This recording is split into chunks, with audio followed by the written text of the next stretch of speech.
Here's my proposition. Actually, on my website, www.futureriba.co.uk, please visit it. I'm talking about architects retaking the Institute, like storming the Bastille. I've got rather a good little graphic which may amuse you about that. The reason being that I think architects need to become, again, the voice of the profession, not the salaried executive of the RIBA itself. Here they are. £100,000 worth of debt on qualification. When you're qualified, by mid-career, you're earning £40,000 as a salaried architect.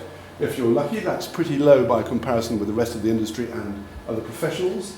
We're constantly challenged by societal and technological changes. This book is a gripping, if depressing, read. The Susskind's say, in the long run, we will neither need nor want professionals to work in the way that they did in the 20th century and before, and they're probably right. Competition is fierce, and our influence, as Alan has said, has been declining. Architects, meanwhile, feel abandoned by their institute. Bad news. Meanwhile, of course, the RIBA itself has its own serious problems. It has absolutely rock-bottom credibility. Read the AJ survey. It has not been well run. It's been extremely badly run, perhaps until recently when Jane Duncan re-equipped it with a smarter chief executive and finance director. It has a huge financial black hole coming your way, enormous. It's a massive problem, and it's going to have to do something very significant to get out of it. It has ageing membership, as Alan says, decreasing diversity. It's London-centric, it's inward-looking, and is much too concerned to protect its own brand, and not nearly enough concerned about its members. Its members, as I say, are the voice of the profession, and I think the solution is that the RIBA should reverse what it regards as its entitlement to a flow of input from, I think the very phrase, nations and regions, in a way is just patronising to the proposition that regions are somehow elsewhere. Actually, what should be happening is that the RIBA should be pouring its heart and soul into local groups of architects. This is the Manchester Society. I'm proposing it as a model for a local network on a devolved basis by means of which architects in their own markets, in their own specialities, and all the diverse ways in which they practice, as Alan says, should be championed and promoted by the RIBA so that they become the voice of the profession. In order to do that, the RIBA will have to change a lot. So what I'm offering as a candidate is change management. It is the confidence, the ability, the experience of many years in practice running quite large organisations, and building up my own to boot in change. So it needs to replace its bunker mentality with confidence. It needs to collaborate, but not at the expense of architects. It needs to devolve and be not corporate and centrist in its approach.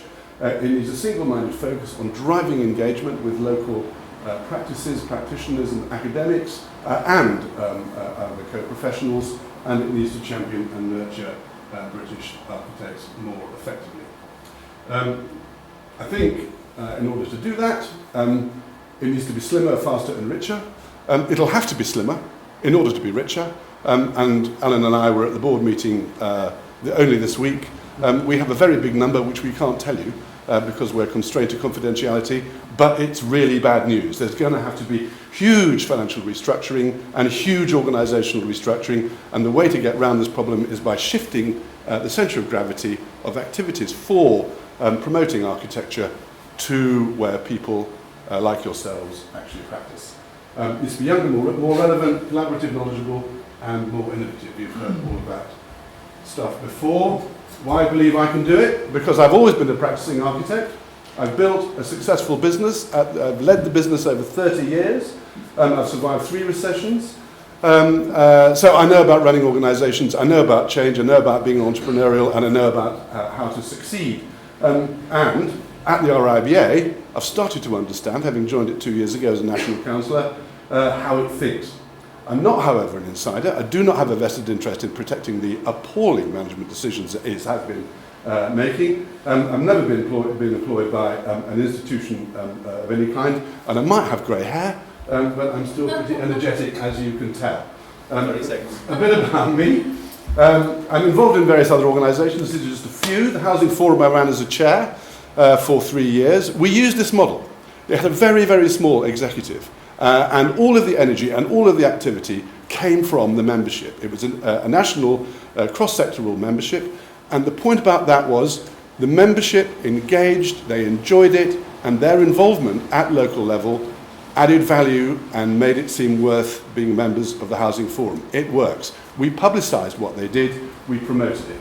At HTA Architects, I've grown it to 150 strong with offices and projects all over the country. I'll shut up and leave it to you. So there it is, put architects back at the heart of the RIBA. Visit futureriba.co.uk and hashtag vote for Ben. Thank you very much.